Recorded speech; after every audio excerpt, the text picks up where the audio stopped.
Okay, I wanted to talk some more about that bill 1313. Well, HR 1313. Um, it, if you don't know what it is, it's also referred to as the Preserving Employee Wellness Programs Act. It was introduced into the House on March 2nd, and they referred it to the House Ways and Means. There's no more information that I see on the congress.gov website about the HR 1313.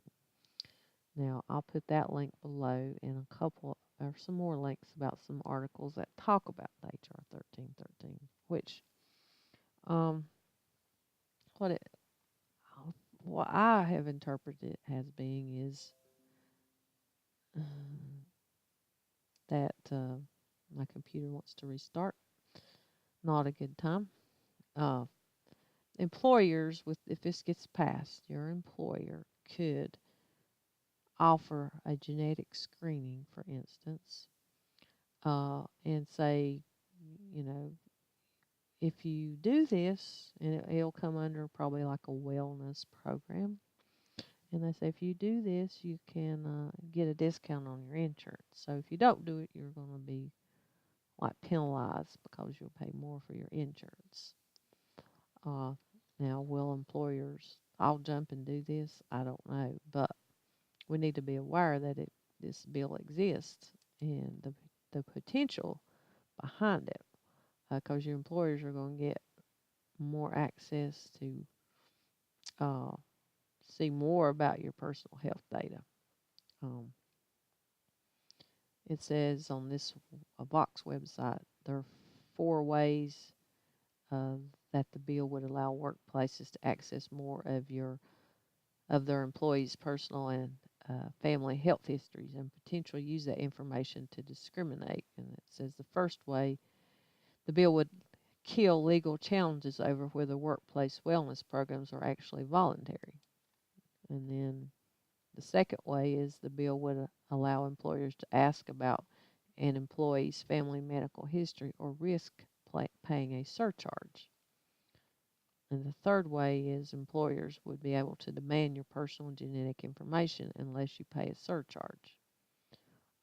So there was like a Gina, I think, bill or that would protect your genetic information, but this is like a loophole around it because it falls under like health wellness programs. So the fourth way is the bill transfers more regulatory power from an independent committee to federal agencies. So I'll put the link to this article below and you can read it if you're interested. I think we should all, learn more about this bill, especially, if you're working somewhere and they provide you with insurance. Um, I'm sure most places you pay something for your insurance, but, you can, you know, they'll probably say you can get a discount if you do the genetic screening, for instance.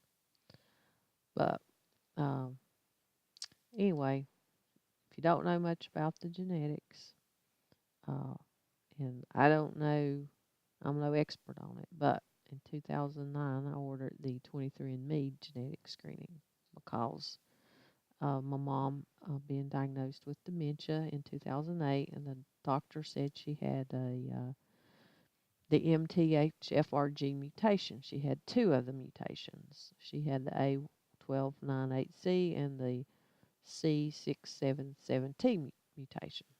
So by her having two mutations, that meant I had one. I just didn't know if my dad had one or had two. Depending on what he had, that would determine my possibilities. Would I have two bad genes or just one? So I thought maybe with the 23andMe I could tell, but unfortunately I could not. But, it had a lot of interesting results. The raw data was there, I just couldn't interpret it.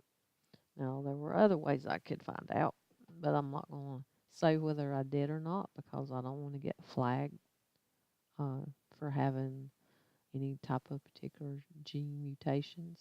I don't think it's really meaningful now to know this.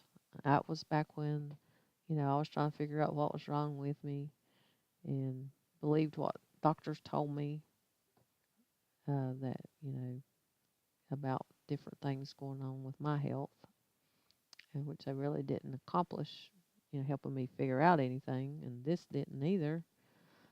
So, but, it was interesting to read the reports. They had a lot of information, but one interesting thing about it was in November 2013, the FDA made 23andMe quit offering the health information reports. You could still get the raw data, I think, from what it said on their website, but they wouldn't do any new updates for any new customers after, I think, November 22nd of 2013.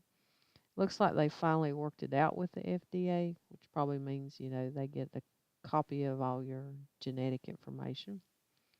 Uh, I don't know that, but 23andMe does now, from their website, look like they offer health reports similar to those that I got.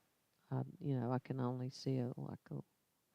You can get it. I'll put the link below because you can go in and see the differences from the Ancestry one and the Health and Ancestry ones. The Ancestry is $99.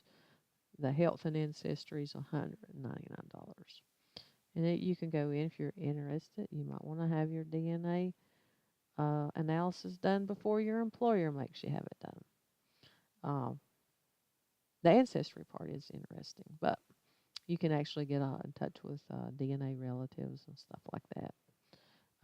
So that is interesting if you're into genealogy. But so the back to the gene mutations, like the gene my mom had, for instance, can cause all kinds of different health issues, according to this one website, like hypertension, psoriasis, recurrent pregnancy loss, Parkinson's disease, Alzheimer's, and a bunch of others. And so we have a lot. I'll look at my archive reports with 23andMe. Under health risks, there were 122 reports. And under, well, actually did a drug response too.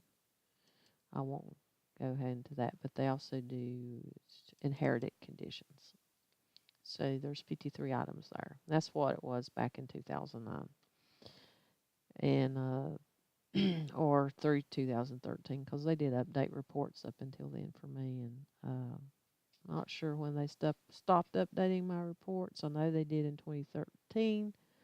I just don't know if they started again when they worked it out with the FDA, but it looks like they archived most of my stuff off.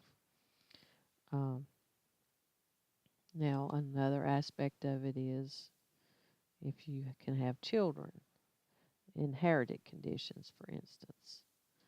It said I carried a cystic fibrosis gene. So if I was younger and going to have a child with somebody, and my company I carried them on my insurance through my company, they would probably require them to be screened.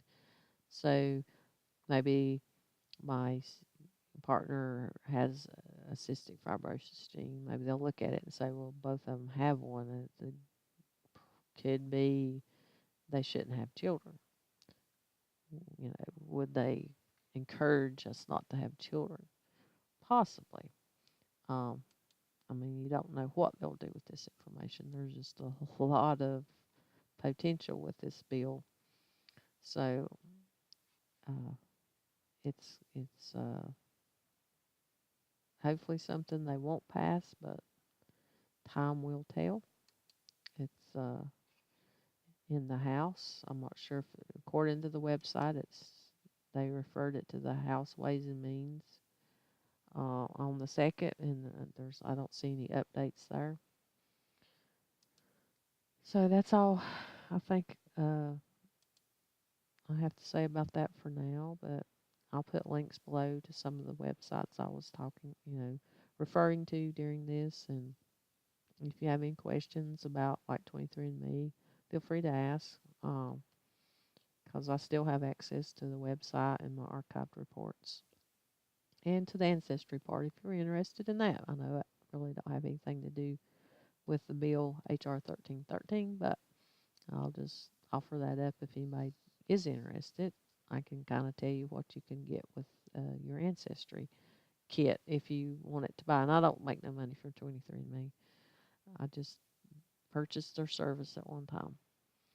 So, um, anyway, if you like my videos, just like, share, and subscribe. And thank you for listening and have a good evening.